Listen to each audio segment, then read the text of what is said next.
त्याच्यानंतर संध्याकाळी आम्ही पप्पा आम्हाला हाक मारले आणि म्हणून आम्ही गेलो. आहोंना त्यांनी हाक मारली कंपनीमध्ये या म्हणून.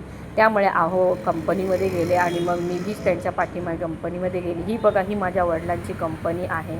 खूप मोठी कंपनी आहे, ती वाडीमध्येच आहे. तर पप्पा आहोंना दाखवत आहे की टिकटिक कसं बनवतात, कसं काय केलं आहे मी.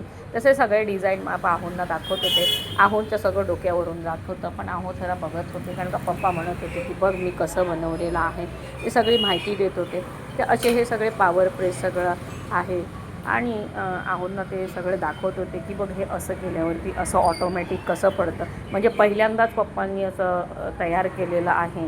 ह्याच्यासाठी बायकांची कामं असतात, बायका म्हणजे बायका खूप कामासाठी लागतात. तर आता ह्यांच्यासाठी बायकांची गरज नाही असं पप्पा म्हणत होते. तर अशा पद्धतीने ते सगळं काम सुरू होतं आणि मग पप्पा सगळं त्यांना दाखवत होते की कसं कसं होतं आहे, काय काय होतं आहे. मग ते सगळं असं दाखवत होते की कसं कसं आहे, काय काय आहे. आणि मग अशा पद्धतीने आम्ही सगळं ते बघत होतो. संध्याकाळ झाली होती. बिट्टीला माझी बहीण घेऊन गेली होती. तर अशा पद्धतीने सगळं काम चालतं हे पप्पा आहोंना दाखवत होते. असं सगळं आहे.